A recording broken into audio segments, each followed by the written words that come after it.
नमस्कार। आज हम डिस्कस करेंगे एचपीएसएससी का प्रीवियस पेपर। ये जो एचपीएसएससी का प्रीवियस पेपर है, इसका हम एचपीजीके का सेक्शन जो है वो डिस्कस करेंगे और डिटेल से डिस्कस करेंगे, ताकि आपको जो है आपके आने वाले एग्जाम्स में हेल्प मिलती रहे, जैसे कि पहले भी मिलती रही है।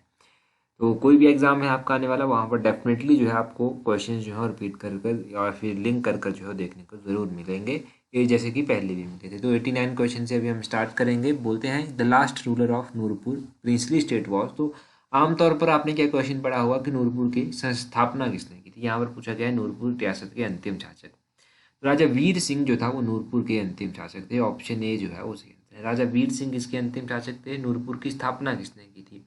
नूरपुर रियासत की स्थापना जो था वो राजा जेठपाल के द्वारा की गई थी। राजा जेठपाल ने इसकी स्थापना की थी और नूरपुर का प्राचीन नाम धमेरी था। नूरपुर के एक राजा थे जिनका नाम था राजा जगत सिंह। उन्होंने नूरपुर का नाम धमेरी से बदलकर जो था वो नूरपुर रखा था, और नूरजहां के नाम पर जो है इसका नाम रखा गया था। नूरजहां जो था वो जहांगीर की पत्नी थी।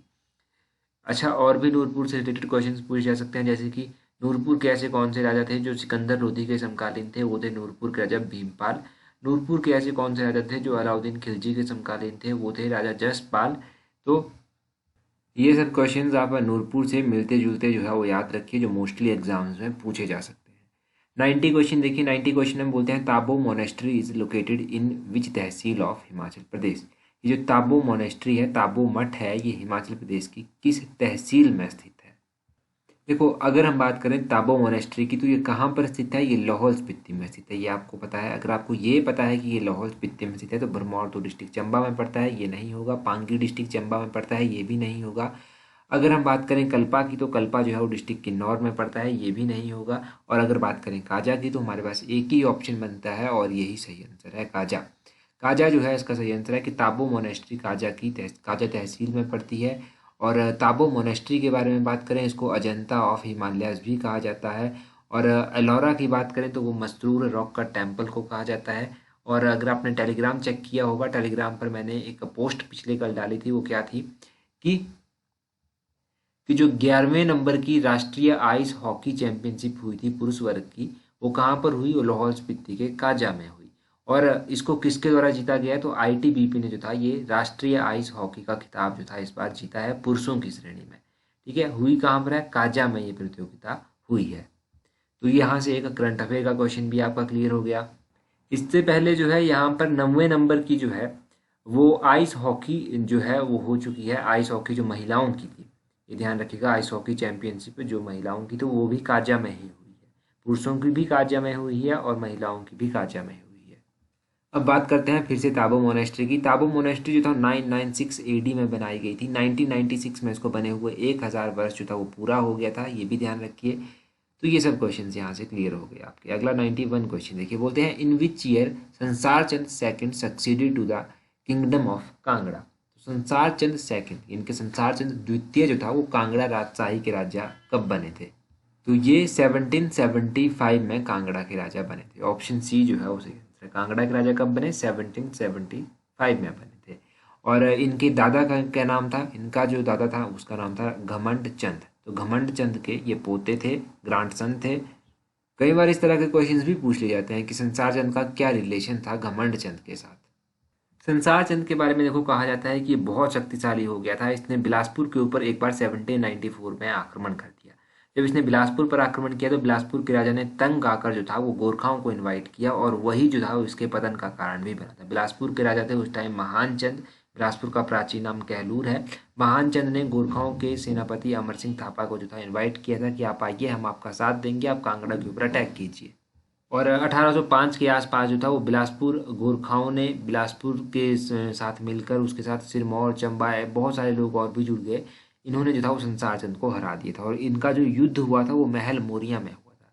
जीके का क्वेश्चन एक और बन जाता है कि महल मोरिया का युद्ध जो है वो हुआ था, तो महल मोरिया कहाँ पर है। महल मोरिया जो है वो हमीरपुर डिस्ट्रिक्ट में पड़ता है। फिर जब ये हार गया था तो उसने कांगड़ा किले में जाकर शरण ली थी। फिर महाराजा रणजीत सिंह के साथ जो था वो बाद में चलकर 1809 में जो था वो ज्वालामुखी की संधि पर हस्ताक्षर किए गए थे। और उसी तरह जो है इसका पतन जो था उसके बाद एक तरह माना जाता है कि इसका पतन जब हो गया था इसके बाद। ये ध्यान रखिएगा कि कब ये राजा बना था। 1824 में इसकी मृत्यु हो गई थी, ये ध्यान रखना है। 1824 में मृत्यु भी इसकी हो गई थी। अगला क्वेश्चन देखिए 92 क्वेश्चन क्या पूछते हैं, बोलते हैं Himachal Pradesh became part C state in which year. बहुत बार हमने डिस्कस किया है कि हिमाचल प्रदेश भाग सी राज्य कब बना। हिमाचल प्रदेश का जो भाग सी राज्य बनने के पीछे की कहानी है वो इस तरह से है कि 1948 में जो था वो हिमाचल प्रदेश का गठन हुआ, और 1948 के बाद 1951 में जो था ये भाग सी राज्य बन गया था। अब बहुत सारे लोगों को डाउट है कि ऐसा नहीं वैसा नहीं, परंतु आंसर की के अकॉर्डिंग जो है यही आंसर जो है वो दिया गया है अभी तक, जो भी पिछले के एग्ज़ाम हुए हैं। और उसके बाद 1951 में जब ये पार्ट सी स्टेट बन गया, पिछले कल मैंने आपसे क्वेश्चन पूछा था कि बिलासपुर जो पार्ट सी राज्य हुआ करता था उसका विलय हिमाचल प्रदेश में कब हुआ था, तो बिलासपुर का विलय 1954 में हो गया था, और ये हिमाचल प्रदेश का 5वें नंबर का जिला जो था वो उस टाइम बना था। ये भी ध्यान रखना, उससे पहले 4 जिले यहाँ पर हुआ करते थे, और 1956 में हिमाचल प्रदेश केंद्र शासित प्रदेश बन गया। केंद्र शासित प्रदेश जब ये बना तो 1971 तक जो था ये केंद्र शासित प्रदेश ही रहा था, और 1971 में इसको जो था वो पूर्ण राज्य का दर्जा जो था वो दे दिया गया था, और ये भारत का 18वें नंबर का जिला जो था राज्य जो था वो बना था। और प्रेजेंट टाइम में बात करें कि हिमाचल प्रदेश में क्या चल रहा है, तो हिमाचल प्रदेश में 4 लोकसभा की सीटें हैं, 3 जो हैं और राज्यसभा की सीटें हैं। एक राज्यसभा की सीट खाली होने वाली है लगभग, ये समझिए आप। तो उसके लिए जो है वो जो हिमाचल प्रदेश के वाइस चांसलर थे डॉक्टर सिकंदर, उनका नाम जो है वो चयन किया गया है कि उनको जो है वो बीजेपी जो है ये बनाएगी अपना राज्यसभा का सदस्य। तो जब इलेक्शन होंगे, देखो होता ऐसा है कि बीजेपी अपना कैंडिडेट रखेगी, कांग्रेस अपना कैंडिडेट रखेगी, परंतु कांग्रेस ने मना कर दिया है कि हम अपना कैंडिडेट खड़ा नहीं करेंगे, क्योंकि उनको पता है कि बीजेपी के पास पूर्ण बहुमत है, तो बीजेपी अपना कैंडिडेट चुन ही लेगी, तो इसीलिए उन्होंने ये डिसाइड किया है, ये ध्यान रखना। अगला 93 क्वेश्चन देखिए, बोलते हैं which district in Himachal Pradesh has largest area under potato production. बोलते हैं हिमाचल प्रदेश का ऐसा कौन सा जिला है जो आलू के उत्पादन में सबसे बड़ा क्षेत्रफल जिसका आता है। तो आलू की प्रोडक्शन में जो सबसे पहले नंबर पर जिला आता है, जहाँ पर सबसे लार्जेस्ट प्रोडक्शन की जाती है, वो शिमला जिला आता है। ऑप्शन डी सही आंसर हो जाएगा। शिमला में एप्पल भी सबसे अधिक जो है वो प्रोड्यूस किया जाता है। आलू के बारे में अभी एक क्वेश्चन पूछा गया था एग्जाम में, क्वेश्चन ये पूछा गया था कि शिमला में जो था वो पोटैटो यानी कि आलू का उत्पादन जो था वो किसने शुरू किया था। तो शिमला में आलू के उत्पादन की बात की जाए तो ये मेजर कैनेडी के द्वारा जो था वो शुरू किया गया था। इसने मेजर कैनेडी ने स्टार्ट किया था, और उस पेपर में इसका ईयर भी दिया गया था, तो 1823 ईयर भी आपने ध्यान रखना है। ये पेपर मैंने टेलीग्राम पर भी अपलोड कर दी थी, इसकी PDF 1823 है ये, टेलीग्राम पर अपलोड करती, तो टेलीग्राम पर चेक कर लीजिएगा, इसकी PDF आपको टेलीग्राम पर मिल जाएगी, जो पहले का पेपर था संडे को जो हुआ था। अभी देखिए 94 क्वेश्चन, 94 क्वेश्चन में क्या पूछते हैं। अच्छा ये मैंने आपको बता दिया ना कि एप्पल की प्रोडक्शन सबसे अधिक कहाँ पर होती है, शिमला में एप्पल की प्रोडक्शन होती है। कैप्टन RCD ने जो था वो 1870 में जो था वो ब्रिटिश किस्म का एक सेब जो था वो लगवाया था, कहाँ पर, कुल्लू में, ये भी ध्यान रखिए। अगला क्वेश्चन देखते हैं 94 क्वेश्चन। 94 क्वेश्चन में बोलते हैं which is the oldest hydel project in Himachal Pradesh. तो इनमें से हिमाचल प्रदेश की सबसे पुरानी पन बिजली परियोजना कौन सी है। सबसे पुरानी जब आपसे पूछी गई है तो ध्यान रखना है कि सानन परियोजना जो है वो सबसे पुरानी है। ऑप्शन ए सही आंसर है। अब ये सानन परियोजना कहाँ पर है, क्या इसके बारे में कहा जाता है, वो आप सब जानिए। ये जो सानन परियोजना है ये जोगिंद्रनगर में पड़ती है, जोगिंद्रनगर मंडी में ये पड़ती है। 110 मेगावाट की ये परियोजना है। इस परियोजना के बारे में कहा जाता है कि ये जो शिमला जो मंडी पठानकोट से लेकर जोगिंद्रनगर का जो ट्रैक है, रेलवे ट्रैक, ये क्यों बनाया गया था, ये इसलिए बनाया गया था ताकि जब ये प्रोजेक्ट बनना था तो उसका सामान जो था वो आना था, तो बहुत दिक्कत हो रही थी कि कैसे इसको ट्रांसपोर्ट किया जाए, तो इसीलिए अंग्रेजों ने ये रेलवे लाइन ही बिछा दी ताकि इसमें जो है वो आसानी हो सके। और ये परियोजना जो है वो 1926 में स्थापित की गई थी। इसका पहला चरण जो था वो 1933 में बनकर तैयार हो गया था, ये भी ध्यान रखना है आपको। और पठानकोट जोगिंदर रेलवे लाइन जो है ये 1926 में बनकर तैयार हो गई थी, और 1929 के आसपास इसे ट्रैफिक के लिए जो था वो खोल दिया गया था।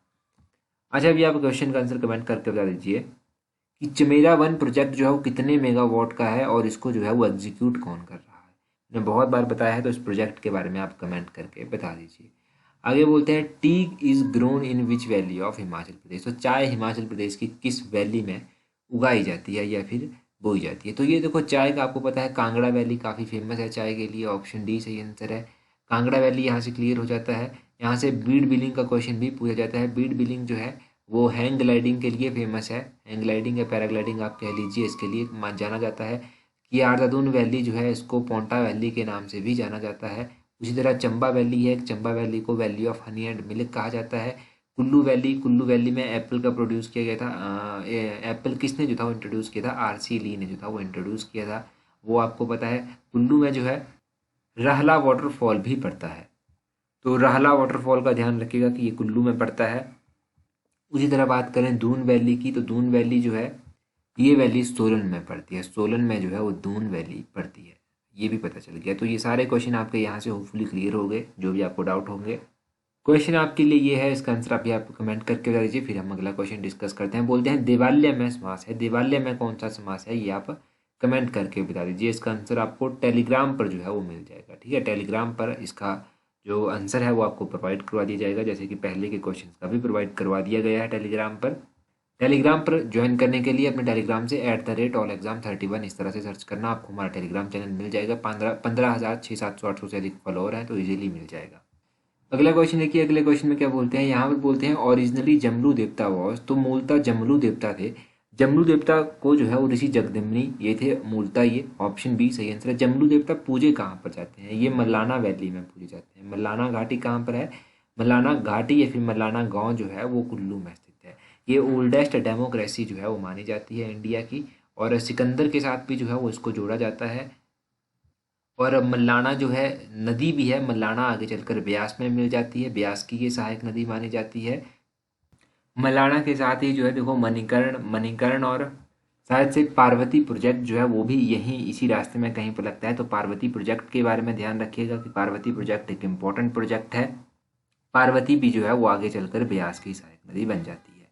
तो ये सारे इंपॉर्टेंट क्वेश्चन यहाँ से हो गए। अगला क्वेश्चन देखिए, which temple is known as Ellora of Himachal Pradesh, तो एलोरा किसको कहा जाता है हिमाचल प्रदेश का, एक तो एलोरा एक तो अजंता। एलोरा किसको कहते हैं, अजंता किसको कहते हैं, तो एलोरा कहा जाता है मसरूर टेम्पल को, मसरूर रॉक का टेम्पल जो कि कांगड़ा में स्थित है, इनको कहा जाता है जी आपका एलोरा। और अजंता की बात करें तो ताबो मोनेस्ट्री जो हमने स्टार्टिंग में ही पढ़ी थी उसको जो है वो अजंता ऑफ हिमालयस भी कहा जाता है। अगर बाकी मंदिरों की बात की जाए तो ब्रजेश्वरी देवी मंदिर कहाँ पर स्थित है, कांगड़ा में स्थित है, प्रॉपर कांगड़ा में स्थित है। नैना देवी मंदिर बिलासपुर में स्थित है। नैना देवी के बारे में आपको पता है, नैना देवी विधानसभा की सीट भी है। और अगर मृकुला देवी की टेम्पल की बात करें तो मृकुला देवी मंदिर जो है ये लाहौल स्पीति में स्थित है, ठीक है, लाहौल स्पीति में ये स्थित है। अगर मसरूर टेम्पल की बात करें तो कांगड़ा में स्थित है, ये पता चल गया आपको। नैना देवी के बारे में देखो, एक तो ये विधानसभा की सीट है, बिलासपुर में टोटल 4 विधानसभा की सीट्स आती हैं। और कांगड़ा की बात करें तो कांगड़ा से टोटल 15 विधानसभा की सीट्स आती हैं। और लाहौल स्पीति से बात करें तो लाहौल स्पीति से 1 विधानसभा की सीट जो है वो आती है। ये विधानसभा सीट्स के बारे में मंदिरों के साथ साथ आपको पता चल गया। और नैना देवी मंदिर के बारे में कहा जाता है कि बिलासपुर की स्थापना राजा वीरचंद के द्वारा की गई थी। कहलूर की स्थापना जब वीरचंद ने की तो उन्हीं ने ही जो था ये मंदिर, नैना देवी मंदिर जो था उन्हीं ने ही बनवाया था, ये भी कहा जाता है। तो ये हो गया सारा डिटेल में। तो यहाँ से थोड़े से इंग्लिश के क्वेश्चन भी डिस्कस कर लेते हैं ताकि रिवाइज हो जाए आपका। तो फिल इन द ब्लैंक्स हैं कुछ, इनको देख लेते हैं। बोलते हैं there was an silence after the announcement, तो इसका सही आंसर होगा there was an uneasy silence after the announcement. Uneasy यहाँ पर होगा, ऑप्शन बी इसका सही आंसर है। 32 में बोलते हैं when did not have the idea of the problem involved in the work, बोलते हैं सॉरी वी है यहाँ पर, we did not have the idea of the problem involved in the work, तो इसका सही आंसर है option D faintest, we did not have the faintest idea of the problems involved in the work. Definitely आपकी help ज़रूर करेंगे ये exams में। आगे बोलते हैं 33 में I object waiting, you are always late for appointment, तो इसका सही आंसर क्या होगा, इसका होगा ऑप्शन बी। 33 का ऑप्शन बी सही आंसर है। I object to being kept waiting, ये सही आंसर होगा। To being kept waiting, you are always for appointment. 34 में बोलते हैं your statement is replete contradictions, तो इसका सही आंसर होगा your statement is replete with होगा इसका विद कॉन्ट्रडिक्शंस, ऑप्शन डी यहाँ पर सही आंसर आ जाएगा। अगला क्वेश्चन देखिए 35, यहाँ पर बोलते हैं you will leave India before 2 months, यहाँ पर होगा 35 में सही answer you will leave India before 2 months have passed जो है वो ऑप्शन बी इसका सही आंसर आ जाएगा। तो मैं डाउट भी मत रखिएगा क्योंकि मैंने कोशिश की है कि आपको जो है ये क्वेश्चंस के आंसर फाइनल आंसर की के अकॉर्डिंग ही बताए जाएँ। फिर भी कोई डाउट होगा तो आप ज़रूर कमेंट करिएगा, जेन्युइन सा कमेंट होगा तो ज़रूर जो है उसको चेक किया जाएगा। वैसे ये फाइनल आंसर की के अकॉर्डिंग है तो डाउट नहीं रहना चाहिए। और टेलीग्राम का तो आपको पता चल गया है कि @allexam31 जो है वो आपको सर्च करना है, आपको हमारा टेलीग्राम चैनल मिल जाएगा, अपने टेलीग्राम पर सर्च करिएगा @allexam31, वहाँ पर ज्वाइन कर लीजिए। वहाँ पर आपको टाइम टू टाइम हर एक इंपॉर्टेंट इन्फॉर्मेशन दे दी जाती है, जो एकदम से नहीं बताई जाती इन्फॉर्मेशन, वीडियो बनाकर वो टेलीग्राम पर आपको अपडेट करवा दी जाती है। That's all for today. Thank you very much for watching and listening it very patiently.